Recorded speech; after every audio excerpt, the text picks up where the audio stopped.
कितने हाथ का शरीर है? अगर अपने हाथ से नापो 3.5 हाथ का। कितने साल हो गए आपको इस शरीर में रहते? 58 साल में 58 सेकंड भी कभी नहीं सोचा अपने स्वरूप को कि तुम हो कौन। अगर तुमसे पूछा जाए आप कौन हो, तो अपने गांव का नाम बताओगे, शरीर जहां जन्मा है वो बताओगे, शरीर का जो नाम है।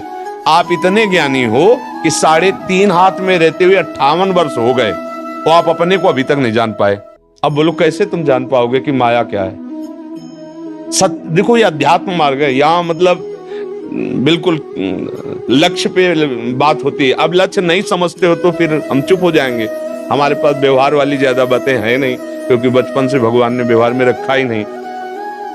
अपने को आप नहीं जानते हो भाई, शरीर को मान लिया। अब शरीर में अभाव ही अभाव है, स्वरूप में कभी अभाव नहीं है, प्रभु में कभी अभाव नहीं है, देह में अभाव। हम जिसको प्रिय मानते हैं, जिसको सुख मानते हैं, हम स्वयं उसको पकड़ लेते हैं और लगता है मैं इसके बिना जी नहीं सकता। ये हमारी गलती है, कोई माया नहीं है। जो हमें प्रिय लगता है वो हमें नहीं लगता है, इंद्रियों को लगता है। बहुत बढ़िया सुगंध आई। किसने बताया? घ्राणेंद्र ने। ये किसका विषय है? घ्राणेंद्र का। बहुत बढ़िया खीर पुआ बने, किसका विषय है? रसेंद्री का। बहुत बढ़िया गायन, किसका विषय है? श्रवणेंद्री का। बड़ा सुकोमल स्पर्श है, किसका विषय? त्वगेंद्री का। मना कष्टान इंद्रियाणि प्रकृति स्थानि करसति। भाई बांधा किसने? तुम खुद बंध रहे हो। बंधे हो कीर मरकट किने। गोस्वामी जी कह रहे ना, जड़ चेतन ही ग्रंथि पड़ गई यद्यपि मृषा छूटति कठिनाई। जो कह रहे हैं कि ये लो अपनी कंठी माला, भूखे भजन होए गोपाला, ये बिल्कुल मजाक है। जैसे विनोद में नहीं कहा जाता, ये बिल्कुल विनोद है। ये कोई सिद्धांत नहीं है, कोई सत्य मार्ग नहीं। और ये केवल प्रवचन नहीं है। ये देखो बैठे हैं, ये एक ऐसे व्यक्ति हैं जो काशी में भी सेवा में रहे और वृंदावन में भी आ गए। इनसे पूछो, ये जानते उसे कभी किसी से मांगना नहीं, किसी के आश्रम नहीं जाना, भिक्षावृत्ति नहीं करनी, आकाश वृत्ति। जो ईश्वर घाट पे दे देगा वही पालेंगे, अन्यथा नहीं। तो जब तक ये नहीं आए थे तब तक भरपेट भोजन नहीं मिला था घाट में, क्योंकि केवल शाम के निकल के आते थे और ऐसे जहां भिक्षुक जन बैठते हैं, बैठ गए तो कोई इतना सतुआ डाल दिया, कोई एक पीस बर्फी डाल दी। और किसी दिन नहीं भी मिला, गंगा जल पान। वहां थोड़ी है कि लियो अपनी कंठी माला। 13 वर्ष की अवस्था से बाबा जी बन के निकले, तो ऐसा थोड़ी कि साथ में हमारे रसोईया चलता रहा है। कंठी माला कभी एक बार भी नहीं आया कि घर लौट चले, कभी एक बार भी नहीं आया। ये कैसे कह रहे हो कि लो अपनी कंठी? अरे गर्दन उतार दी जाए तो भी नहीं होगा ये लो अपनी का। ये उनकी बात है जो विषयों का बैलेंस बना के चलते हैं, परमार्थ को नहीं जानते हैं। ऐसा कैसे हो सकता है कि हम प्रभु के मार्ग में चले? लो अपनी कंठी माला मतलब सुख वांछा, देह भाव, इंद्रिय पोषण, ये एक मजाक में कहा जाता है। एक मजाक में जैसे कुछ शब्द बोले, ये सिद्धांत नहीं कहा जाता है। अपने को देह मानकर, मनुष्य मानकर भोगों में फंसा हुआ व्यक्ति आध्यात्मिक व्यक्ति है क्या? परमार्थिक व्यक्ति है क्या? वो तो विषयी है, देहाभिमानी है। कैसे समझोगे अध्यात्म? अध्यात्म एक अलग क्षेत्र है, व्यवहार का जो आकर्षण है अलग से, हमारा माना हुआ आकर्षण। जैसे देखो, एक आदमी मांस खाता है, बहुत आनंदित होकर जाता है कि ये वाला दीजिए। और जैसे जो वैष्णव है, भगवत मार्ग के प्रतीक, जिन्होंने कभी, वो उस गली में जाते हुए घृणा करेंगे, लेकिन वो आदमी बड़े शौक से वहां जाएगा और नगद पैसा देके कटवा के ताजा लाएगा। समझ रहे हो? एक आदमी वहां से जाता है तो घृणास्पद भाव लेके, कैसे इस गली से निकल जाऊं। और एक आदमी जाता है आनंदित होकर के उसमें। एक आदमी है जो अपने संयम और पवित्रता से, वो उस मार्ग से नहीं जाना जाएगा जहां मदिरा पी जा रही, जहां ऐसा।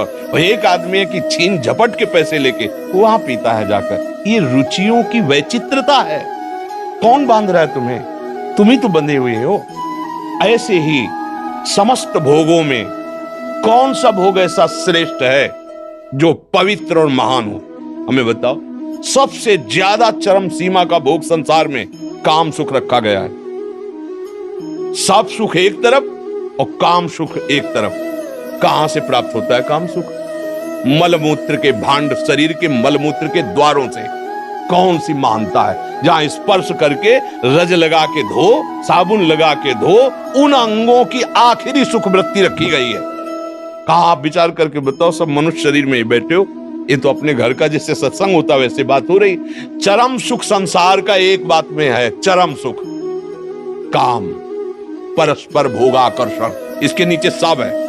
माता पिता छोड़ देगा, जमीन जायदाद छोड़ देगा, ज्यादा पड़ेगी तो फांसी लगा लेगा, लेकिन काम सुख नहीं छोड़ सकता। आखिर देख लो, आंखों में उठा के देख लो, पूरे परिवार का कत्ल करके भाग जाएगा, भाग जाएगी। जो आप शब्द देख लो, किसके लिए? बोले हमारा फ्रेंड है। किस बात के लिए? ना उसके तत्व को जानते हो, ना उसके तत्व को जानते हो, बिल्कुल केवल शरीर आसक्ति। और वो शरीर आसक्ति अगर उससे सुंदर भोग मिल गया तो उसको त्याग देगी। भर्तरी जी का चरित्र पढ़ के देख लो, क्या है ये, है क्या? बोले बड़ा आकर्षण। कहां आकर्षण है? मलमूत्र के द्वारों में। फिर आपको चुभेगा। रमा विलास राम अनुरागी तजत बमन जिमि जन बड़ा। जैसे उल्टी की जाए, कौन देखना चाहेगा उसे? कौन देखना चाहेगा? ये कौन सा भोग है ऐसा? बर्फी पेड़ा शीशा में रखे अच्छे लगते हैं, 2 मिनट की बात खाओ और लील जाओ और उल्टी कर दो, फिर देख ले कोई, वही पदार्थ है वही, और 6 घंटा रुक गया तो इतना बदबूदार नीचे से निकलेगा, कोई देखना नहीं चाहेगा। क्या है यहाँ सुख? कौन सा सुख है? शरीर जब छूट अंदर से परमात्मा तत्व अंतर्धान हो जाता है, इस शरीर को रख के देखो, भय लगेगा तुम्हें उस कमरे में जाने में जहां शरीर रखा होगा। शरीर देखने लायक नहीं रहता। क्या है सुख? हमें बताओ कौन सा सुख है? भ्रम। अगर इसे भोग लूं तो मैं सुखी हो जाऊं। लाखों बार करोड़ों बार भोग के देख लिया है, कुछ क्या हाथ लगा? फिर वही वासना, फिर वही तृष्णा। कह रहे हो मुझे माया फांसे। अरे तुम खुद अज्ञानवश आसक्त हो रहे हो। कहां सुख है? कहां है? किसमें है? बताओ। अगर है तो तुम्हें तृप्त हो जाना चाहिए। मेरी मांग है कि मुझे ये मिल जाए।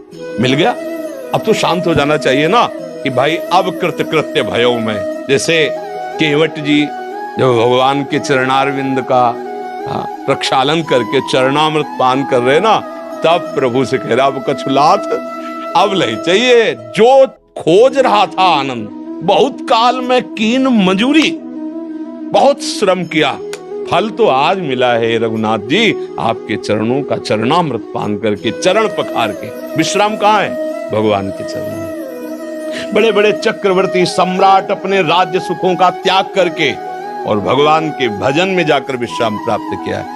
हम खुद फंस गए हैं, कोई हमें नहीं फांसे, हम खुद फंस गए हैं, सुख मानकर खुद फंस रहे। आप अच्छे से विवेक से बताओ कौन सा ऐसा सुख है जो स्थायी है, जो हमको सदा प्रसन्न रख सकता है, जो हमें क्लेश रहित कर सकता है? एक भी सुख बताओ। बोले अगर रुपया हो जाए तो फिर मस्त हो जाएंगे। जिनके अरबों खरबों रुपया है ना, टेबलेट से नींद आती है, शांति नहीं है, और चाहिए। क्योंकि अब इतनी पोजीशन बढ़ गई है, अगर इससे नीचे उतरे तो संसार क्या कहेगा? खुद फंस गया, कोई किसी को कुछ नहीं कहता, वो अपने आप में फंसा हुआ है। अब उसको चाहिए कि अमेरिका का जो सबसे बड़ा धनी है उसकी टक्कर हो। इंडिया में ऐसा, भारत में एक ऐसा धनी है जो विश्व लेवल का है। विश्व लेवल का जब बन जाएगा ना तो दिमाग खराब हो जाएगा उसका। अब ये स्थिति नीचे न गिरने पावे, कोई हमें परास्त न कर पाए। कहां शांति? सब जगह अशांति, भय। गोस्वामी जी का अनुभव, तब लगी कुशल न जीव कहूं, सपने हूं मन विश्राम, जब लगी भजत न राम कहूं, शोक धाम तज काम। हम खुद फंसे भैया, हमें कोई नहीं फंसाए। कोई अगर हमें फंसा सकता है तो हम खुद फंसे, हम ही फंसाने वाले, हम ही मुक्त होने वाले हैं। बंदेव कीर वो पकड़े कि अगर छोड़ दिया तो मर जाऊंगा, अगर छोड़ दे तो मुक्त हो जाए। बहली आता है, फांस के ले जाता है। बंदर ऐसे सुराई में से डालता है, छुआरे चने आदि ऐसे कस के पकड़ता है, लोभी। अब उसने सोचा मुझे किसी ने पकड़ लिया, अगर वो छोड़ दे पदार्थ तो मुक्त है। लेकिन वो सोचता है अब वो पदार्थ छोड़ता, लगे उसको लगता है मुझे कोई आया एक डंडा मारा बांध के ले गया। ऐसे ही काल भगवान ये पदार्थ फेंक दिए हैं, शब्द स्पर्श रूप रसगंध, हम इनको भोगने में लगे हैं और लगता है कि अब मैं इनके बिना जी नहीं सकता और मैं बहुत फंस गया और कोई है माया जो मुझे फांसे हुए। जैसे वो बंदर सोचता है कोई बंधन जो मुझे पकड़ लिया है, कोई पकड़े नहीं। एक दिन एक महात्मा किसी राजा से मिले तो राजा ने कहा महाराज सदुपदेश कीजिए। तो उन्होंने कहा भाई सदुपदेश का तो स्वरूप ये है कि राज्य का अभिमान छोड़िए, सेवक भाव लाइए और भजन परायण रहिए, भोगों में सुख नहीं है। तो उनका महाराज मुझे माया पकड़े हुए है, मैं बहुत विचार करता हूं पर माया मुझे छोड़ती नहीं। दूसरे दिन टहलने के लिए निकले राजा के साथ और एक आम के पेड़ को ऐसे पकड़ लिया। बोले महाराज सैनिक बुलाइए और मुझे मुक्त करवाइए, इस पेड़ ने मुझे पकड़ लिया है, महाराज मुझे मुक्त कराइए। तो महाराज आप तो ज्ञानी महात्मा है, ये जड़ पेड़ आपको कैसे पकड़ सकता है? आप चैतन्य हो, आपने खुद पकड़। बोले समझ में आ रहा है आपको? बोले महाराज वो तो स्पष्ट दिखाई दे रहा है, आप चैतन्य हो, पेड़ जड़ है, जड़ आपको कैसे? बोले हाँ ये जड़ माया तुझ चैतन्य को नहीं पकड़ सकती, तूने पकड़ रखा है, तूने अपने को राजा मान रखा है, तू अपने बात समझो, कोई मुझे नहीं पकड़े। इसी भ्रम को नष्ट करने के लिए भगवान सत्संग देते हैं, शास्त्र स्वाध्याय की आज्ञा करते हैं। अगर आप सत्संग करें, स्वाध्याय करें, गुरुजनों के द्वारा दिए हुए नाम मंत्र आदि का जप करें तो बुद्धि पवित्र हो। इस भजन सारथी सुजाना, तो हमारी बुद्धि पवित्र हो तो अभी अभी हमें कोई नहीं बांधे हुए भैया, कोई नहीं है। और जो कुछ भी है, जहां भी आनंद नजर आ रहा है वो प्रभु ही है, प्रभु के सिवा कोई नहीं, ये अनुभव में आ जाएगा।